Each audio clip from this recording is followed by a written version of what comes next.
si kaase. Amantii marammarutti kan na kaase jarumadha. Jarumatu tuttuqeetti na kaase bar.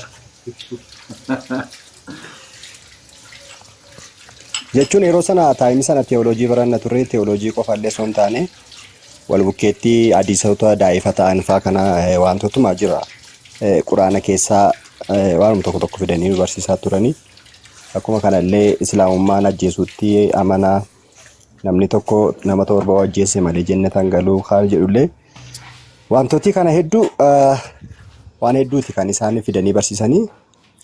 Haa ta'uyyuu malee waan kun maaliif hundasaa quraana kana hundasaa maaf hin dubbisu kan jedhu yaadeetanu appilikeeshinii isaa daawunloodii godheen dubbisee irra deddeebi'een dubbisutti ka'ee jalqabarraa kaasee haga dhumaatti irra deddeebi'ee dubbisutti ka'ee haga sanallee hatta yeroo leenjiidhaaf Keeniyaa deemnillee achi leenjii sana leenjii osoo hin taane an calliseetuma quraana irra deddeebi'een dubbisa dhugaa miti waan kun maanni waan kun immoo kan kootu dogongora qaba kan jedhu sanatti waa baay'ee irra deddeebi'ee dubbisee maal jennaani gaaffii ani yeroo an teewoloojii keessa baradhu an gaafadhu sanatan quraana keessatti deebisaa argadhe.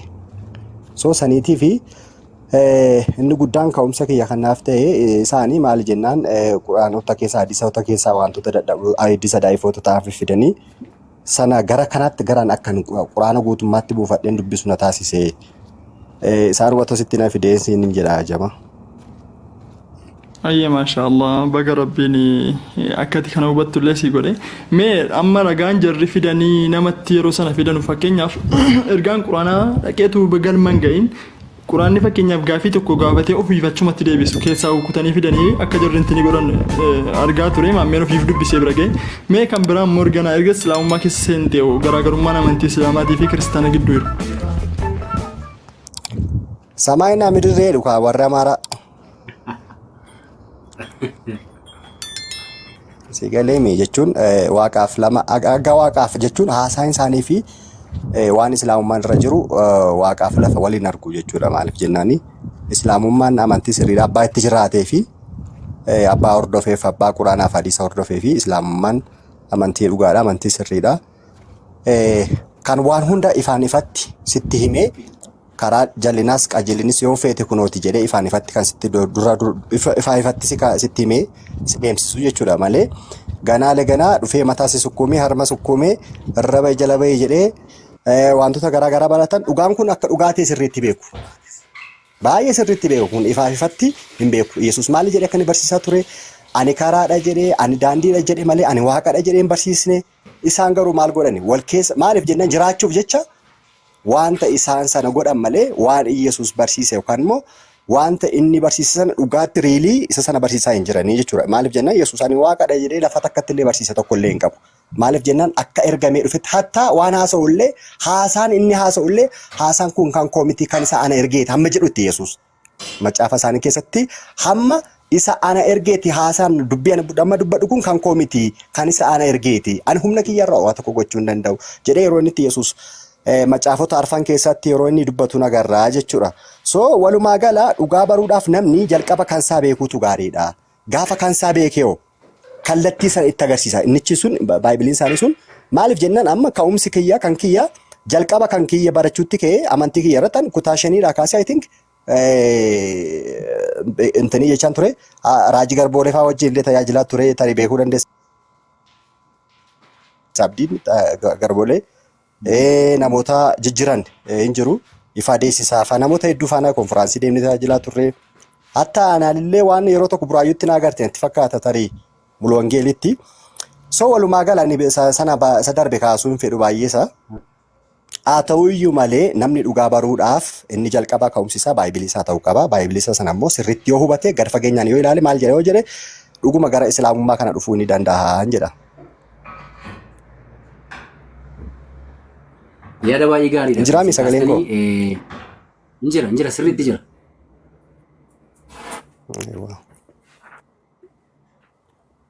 Sirriitti jira. Yaada keessan xumurattaniitu yoo ta'e karaa dhugaa namni beeku qaba. Aywa akkasii inni kabiraan immoo aywa inni kabiraan tarii gara naqamtee kana nama ta'e beektuu mala bar tokkodha dubartii tokkotti waaraa jabeetta. maal jedhaa waaqayyo waggaa har'aa mucaa sii kennaa ittiin jedhee fooxaa mareetti kennee fooxaa kana mariitti mucaa baadheera jedheedhaan mucaa baadheera itti naannaa turteetu mana galteetu abbaa manoo yannaan raajaa baluu natti raajani maal jedhennaan waaqayyo mucaa sii ilmaa siin kennanaan jedhee waaqayyo mucaa siin kennanaan jedhee jetteen. Okay, gaariidha. Eetuma callise abbaan mana maaf callise beektaa? Mana yaalaa deemee marameera akka dhalchuu hin dandeenyu waan of beekuuf calliseetuma gaariidha jedheetuma callise beektaa? Booda ati manaa hojjettuudha. Isheen keeyoo leenjidhuma wayii bakka ta'e deemaniitu warra hollaa faana ciisteetti fakkaata. Sana booda garaatti hafeera beektaa dubbiin. Gaafa garaatti hafuu ulfi kun ba'aa gaafa deemu abbaa manoo itti aannaani ilaa kan inni waaqayyo jedheen ta'e ittiin gaariidha abbaan manaa badaadhuma hin jarjaru beektaa namtichi nama gaariidha eetuma calliseen booda deemsuma keessa mucaan garaan guddataa deemee dheetu ji'a 9 gaafa ga'u hospitaala geessanii hin dhalate gaafa dhalatu mucaan gurraachinaan warra hollaa fakkaataa bifa warra hollaa fakkaataa calliseetiin fudhatanii galanii beektaa man. Booda magaalaan hundi beeka waan ta'eetiif Naqamteen hundi hin beeka waan ta'eef maaloo baga waaqayyo si gargaare maseenummaa keessaa si baasee baga waaqayyo ilma sii kenne jennaan maal jedhe beektaa? Hollaanis waaqayyos nu gargaareeraa jedhe beektaa?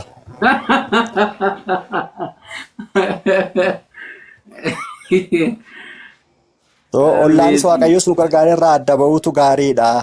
Islaamummaa keessa waan akkasii hin jiru. Haqa ifatti beekteetu kanatti deemtu. Halaalli isa kamii haraamni isa kamii kan jettee ifaan ifatti adda baafattee deemtudha. So akkasii.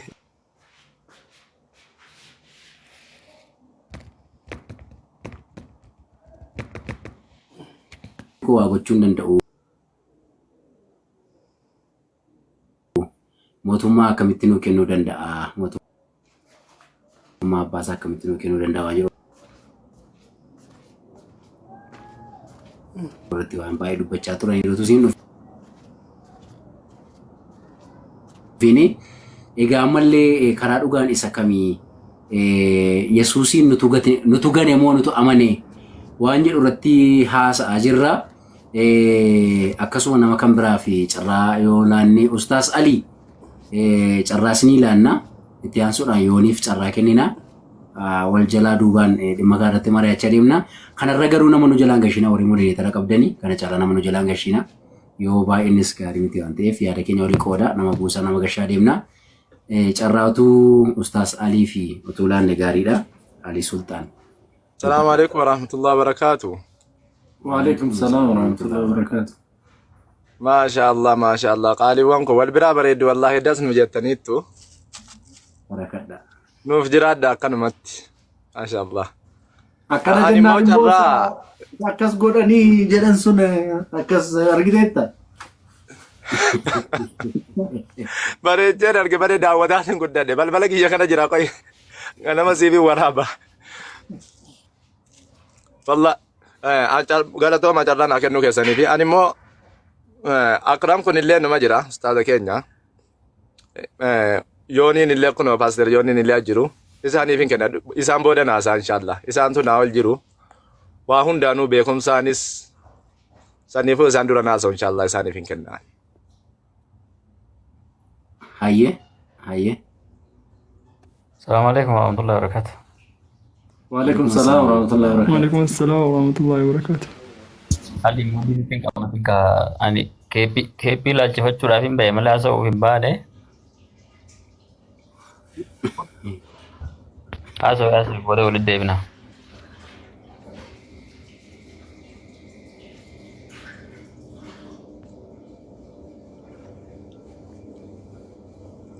Maal jettan? Inaasa wettanii diddanii isinis ustaaz ifaa dhugaa wanni dhugaa kana dubbisa bakka Akramiin inshallah. Yoo isaan hin jedhe ittiin fufa. Neetworkiin isaanii diimessee jira yoo dhagaa jiraatanii.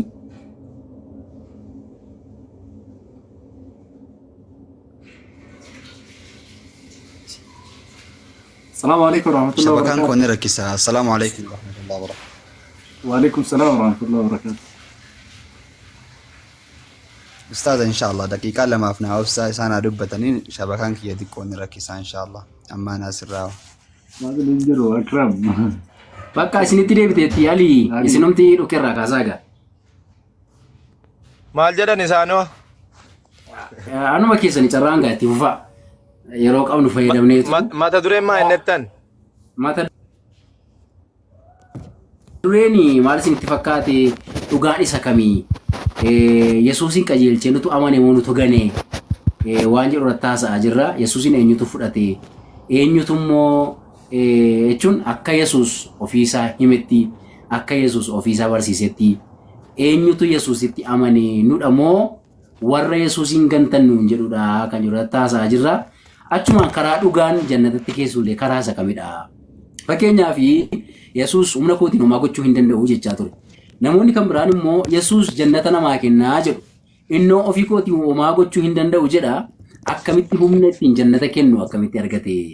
Waan jedhu sana isaarratti normaali waama barnoota namaa ta'u namoonni baay'een kallattii baay'eedhaan dhugaa isa balcaafa isaanii irraa dhiisanii soba sammuu isaanii keessa barsiisaa jiru waan ta'eef yookiin immoo hiika sammuu isaanii keessa barsiisaa jiru waan ta'eef hubannoo kana namaa kennuudhaaf waayoo irraa dubbanne gaariidha waan jedhu akkasii.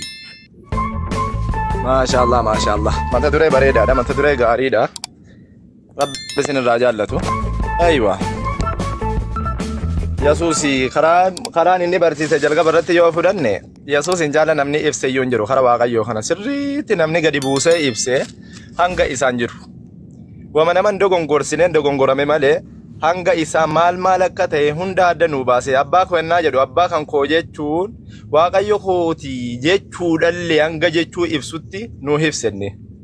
Abbaa jedhamee kan waamamu akka macaafa keessaatti illee abbaa oguu jennu hin shawwadaminaa jechuudhaaf Yohaannis lakkoofsa 17 irratti abbaa kootii fi abbaa keessan jedhee achirratti akka dubbii wal nama jalaan dhoomne abbaa keessanillee nuun jedha Waaqayyo kootii fi Waaqayyo keessanii nuun jedhe. Akkana jechuun inni anaaf abbaa isiniifillee abbaadha. Akka jechuun achitti uumaa kan kootii fi uumaa keessanii jechuu wanni biraan jiru. Gara uumaa kan kootii fi uumaa kan keessanii gara Waaqayyollee inni isa uume sun akkaataa qabeenyaatti wanti uumame kun hundi karabbiiti. Karabbiiti. Isaa uummate dachiif samii fi waan isii keessa jiraattu hunduma siitu. Sababa saniif gara waaqummaatti illee Waaqayyo kootiif keessanii jedhee adda nuu baase. Takkaa waamicha waamu keessatti illee waamicha waammatu keessatti Waaqayyoon galateeffatu malee bira darbeen beeku. Ogguu waa hojjetu Waaqayyo galateeffata gara Waaqayyootti waama.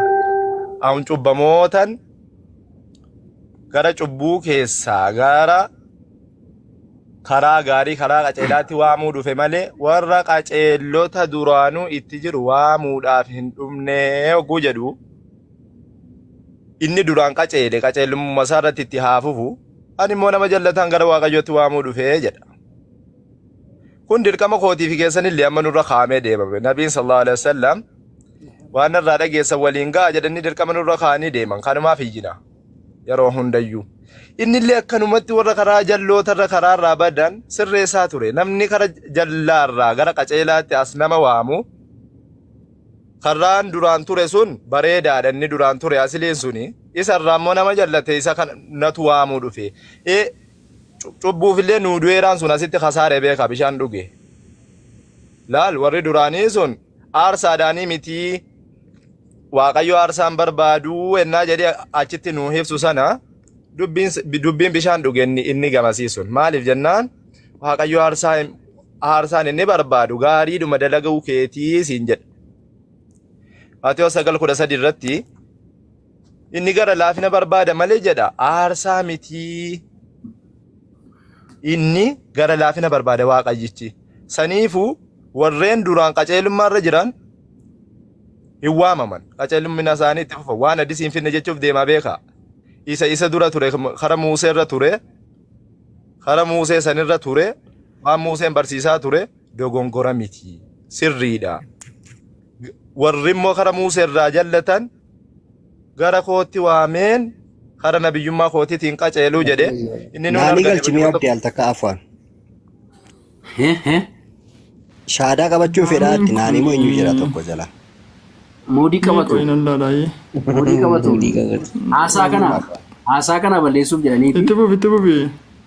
Ayyee asumaanuu Asaffaa dubbisi. Abdii Asaffaa dubbisi. Eshi Asaffaa assalaamu alaikum. Abdii akkamii? Nagaadha. Abdii nagaa galata Waaqayyo bagan si arge. Hayyee wal argaa gaarii nuuf ta'u.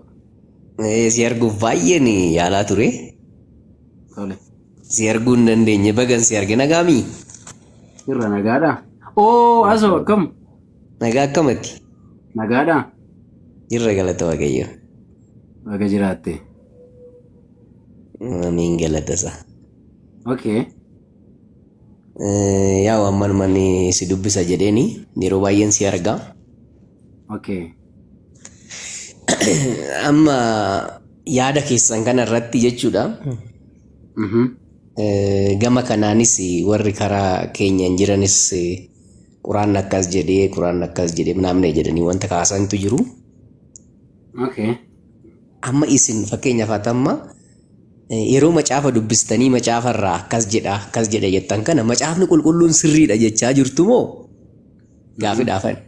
Macaafni qulqulluun sirriidha. Wanti macaafa irratti barreeffame hundi sirriidha jechaa jirtu moo? Akkas jennaani wanti macaafa irra jiru sirriidha jechuu keessan yoo akka macaafa irra nu barsiistan. Yookaan immoo kutaa macaafaa keessaa bakka fudhatamne jirtu jira moo akkamii haalli kunii? Maaliif wanta waliif fudhanne ta'uu jechuu kooti fani sin gaaffii kanan gaafachuu barbaade. Nam tokko waa'ee amantii yeroo barsiisu amantiin haalatti barsiifamuu qaba. Fakkeenya kiristinnaa yoo ta'e macaafa qulqulluu irraa barsiifama. Isliminnaa yoo ta'e quraan irraa barsiifama. Amma yeroo sin kitaaba qulqulluu irraa akkuma dura sin gaafadde namni amma kiristaanaatti yoo ta'u quraan irraa akkas jedha quraan jettee nama kiristaana ta'e tokkotti itti himtu sirriidha. Nama gara islaminaatti fiduudhaa fi quraan irraa itti lallabuu qabaatta. Nama kiristaana ta'e tokkotti kiristaanatti akkamiin macaafa qulqulluu irraatti islaamni itti musliimni yaadi kee nu galee jira asee Ahimadi wajjin asee. Asee akkam nagumaa? Galata Waaqayyo akkamisin? Jirra galata Waaqayyo. Jirra alhamdulillah akkam jajjabaattaa? Jirra galata isaa akkamisin mee? Waan jennu alhamdulillah. Yaada xiqqaaftee yaada bareedaa kaastee nuti baay'ee wangeellii jecha Waaqayyooti jennee hin fudhannu jalqaba irratti. Maaliif wangeela keessa waan nama saalfachiisu hedduu waan garaagaraa waan jiruudhaaf jechuudha. Walaakiin wanti nuti immoo Baayibilii fayyadamnee namatti himnuuf haddisuu bimaa yaa'rifu naas jedhan. Waan namni beekuun namatti himna. Waan ati beektuun sitti himna. Fakkeenyaaf wangeela keessa waan jiru sitti himna. Wangeela keessa waan dhokatee jiru fakkeenyaaf iddeen nuti dhugaan inni fudhannu jira iddeen nuti dhugaa miti inni fudhannu jira. Fakkeenyaaf iddee tokkichummaa Waaqayyoo dubbatu dhugaa akka Waaqayyoo tokkicha ta'e inni fudhanna hundi keenya ni amanna. Iddeen ittiin immoo fakkeenyaaf wangeelli geessee namni Waaqayyoo nama ta'e akkas ta'e jedhu kan iddeen nuti fudhanne jira. Walumaa galatti dubbiin nama erga keessa baay'ate wangeelii dhugaadha inni fudhachuu hin dandeenyu jechuu barbaadeeti. Gama biraatiin mata duree nu jirsiiste baay'ee gara kanatti nu fidde nuti har'a kan nuti gaafataa jirru wangeela keessatti Yesuus Kiristoos waaqummaan isaa meenshiin ta'e barreeffameeraadha mata durechi. Kanarraa fakkeenyaaf akkasii Abdullaziz Ayyee. Ani gaafin ani wanti akkas gaafadheefi abdii kana yeroo baay'ee arguun barbaadan ture. Akka carraa amma carraa argannee malee dubbanna rakkoon qabu abdii arguu dandeessaa ta'u keessaa nuun argita. Amma ana wajjin dubbadhu mee Yesuus Kiristoos ati waaqa itti amantameere? Waaqa maal gaafii qaba kun? Jechuun anaaf gaafiidha akkasiif gaafii ta'uu dhiisullee dhugaadha anaaf gaafiidha. Anaaf akka gaafii ta'etti immoo na deebisuudhaa fi sirriitti nama Baayibilii hubate taatee sirriitti nu deebisuu danda'u qabda. Kanaaf fakkeenyaaf Yesuus Kiristoos waaqummaan isaa Baayibilii keessatti meenshiin ta'ee jira? Barraa'ee jira? Maal dhaseeti amantiini? amantii jechuumti amantii jedhu matumti isaayyuu wanta tokko erga dhageesse booddee wanta dhageesse sana amanuu jechuudha amantiin. Amantii sin gaafanne wanta harkaan tuqamu asii mata dureen harkaan jijjiirin amantii sun si gaafadhe waan ati fedhuun amantii fi amantaa sin gaafanne Yesuus Kiristoos waaqa jedhamee barreeffamee jira Baayibilii keessatti yookaan immoo ani waaqa jedhee labsee jira Baayibilii keessatti ani waaqa jedhee waaqummaa isaa labsee. Waaqummaa Kiristoos sirumayyuu macaafumtuyyuu waa'ee Kiristoos beekta. Kiristoos waaqa ta'uusaa jalqaba lafaaf samiin isaan uumamuusaa wanti ta'e hundi isaan ta'uusaa macaafni qulqulluun hin Lakki ani iddoo sana sin gaafanne iddoo isaan uumame sin gaafanne yaadni kosii galee Yesuus Kiristoos fayyaan Baayibiliis Yesuus hin ta'u Yesuus Kiristoos waaqa jedhamee meenshiin ta'ee jiraadha Baayibilii keessatti. Kanarra waaqummaan maal barbaachisi? Kanarra wanti laftiif samiin isaan uumamuusaa macaafni qulqulluun erga ibsi. Isaan uumamuun bari har'a teknooloojiin jechicha barbaaddeeti waaqa. Yesuus Kiristoos waaqa isa jedhu barbaadde. Siin ibsa eega akkas ta'e an kanan barbaade Yesuus Kiristoos ani waaqa waaqayyummaa koo labsaadhee barsiiseera ishee dhiisisan ammoo ani Yesuus Kiristoos waaqayyoodha waaqni isa malee hin jiru jedhee meeshiin